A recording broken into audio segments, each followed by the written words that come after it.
Hello, എല്ലാവർക്കും നമസ്കാരം. ഇന്നത്തെ ക്ലാസ്സിൽ നമ്മൾ ഡിസ്കസ് ചെയ്യുന്നത് PSCയുടെ ഏറ്റവും ഇമ്പോർട്ടൻ്റ് ആയിട്ടുള്ള കുറച്ച് കറണ്ട് അഫയേഴ്സിൻ്റെ മോക്ക് ടെസ്റ്റ് ആണ്. അപ്പോൾ കറണ്ട് അഫയേഴ്സിൻ്റെ ഒരുപാട് മോക്ക് ടെസ്റ്റ് നമ്മൾ ചെയ്തിട്ടുണ്ട്. അത് കാണാത്തവരാണെങ്കിൽ അതുകൂടി കാണാനായിട്ട് ശ്രമിക്കുക. നന്നായി തന്നെ പഠിക്കുക, നന്നായി റിവിഷൻ ചെയ്യുക. അപ്പോൾ ഏറ്റവും പ്രധാനപ്പെട്ട കറണ്ട് അഫയേഴ്സ് ആണ് ഇൻക്ലൂഡ് ചെയ്തിട്ടുള്ളത്.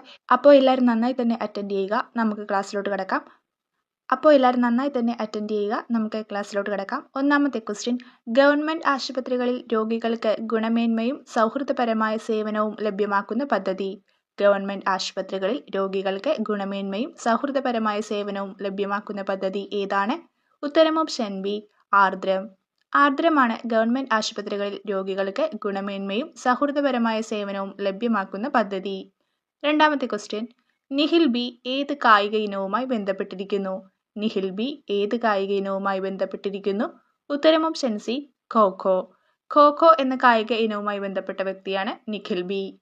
അപ്പോൾ ഗവൺമെൻറ് ആശുപത്രികളിൽ രോഗികൾക്ക് ഗുണമേന്മയും സൗഹൃദപരമായ സേവനവും ലഭ്യമാക്കുന്ന പദ്ധതിയാണ് ആർദ്രം.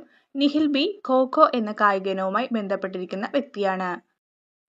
മൂന്നാമത്തെ ക്വസ്റ്റ്യൻ, സംസ്ഥാനത്തെ ആദ്യ ചിത്രശലഭ സങ്കേതമാകുന്നത്. സംസ്ഥാനത്തെ ആദ്യ ചിത്രശലഭ സങ്കേതമാകുന്നത് ഏതാണ്? ഉത്തരം ഓപ്ഷൻ സി, ആറളം. ആറളം വന്യജീവി സങ്കേതമാണ് സംസ്ഥാനത്തെ ആദ്യ ചിത്രശലഭ സങ്കേതമാകുന്നത്. നാലാമത്തെ ക്വസ്റ്റ്യൻ, കേരളത്തിന്റെ ഔദ്യോഗിക ഉരകമായി തിരഞ്ഞെടുക്കാൻ പോകുന്നത്. കേരളത്തിന്റെ ഔദ്യോഗിക ഉരകമായി തിരഞ്ഞെടുക്കാൻ പോകുന്നത് എന്തിനെയാണ്? ഉത്തരം ഓപ്ഷൻ സി, ചേര. ചേരയാണ് കേരളത്തിന്റെ ഔദ്യോഗിക ഉരകമായി തിരഞ്ഞെടുക്കാൻ പോകുന്നത്. അപ്പോൾ സംസ്ഥാനത്തെ ആദ്യ ചിത്രശലഭ സങ്കേതമാകുന്നത് ആറളം. കേരളത്തിന്റെ ഔദ്യോഗിക ഉരകമായി തിരഞ്ഞെടുക്കാൻ പോകുന്നത് ചേര. അഞ്ചാമത്തെ ക്വസ്റ്റ്യൻ, ഭൗമസൂചിക പദവിയിൽ ഇടം പിടിച്ച കേരളത്തിലെ ആദ്യത്തെ ആദിവാസി കരകൗശല ഉൽപ്പന്നം. ഭൗമസൂചിക പദവിയിൽ ഇടം പിടിച്ച കേരളത്തിലെ ആദ്യത്തെ ആദിവാസി കരകൗശല ഉൽപ്പന്നം ഏതാണ്? ഉത്തരം ഓപ്ഷൻ സി, കണ്ണാടിപ്പായ.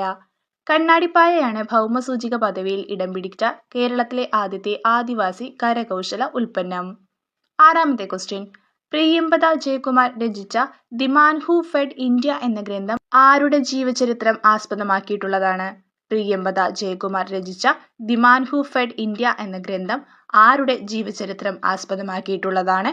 ഉത്തരം option B, MS Swaminathan. MS സ്വാമിനാഥന്റെ ജീവചരിത്രം ആസ്പദമാക്കിയിട്ടുള്ള ഗ്രന്ഥമാണ് പ്രിയംവദ ജയകുമാർ രചിച്ച the man who fed India എന്നത്. അപ്പോൾ ഭൗമസൂചിക പദവിയിൽ ഇടം പിടിക്കുന്ന കേരളത്തിലെ ആദ്യത്തെ ആദിവാസി കരകൗശല ഉൽപ്പന്നമാണ് കണ്ണാടിപ്പായ. പ്രിയംവദ ജയകുമാർ രചിച്ച the man who fed India എന്ന ഗ്രന്ഥം ആരുടെ ജീവചരിത്രം ആസ്പദമാക്കിയിട്ടുള്ളതാണ് എന്ന് ചോദിച്ചാൽ MS സ്വാമി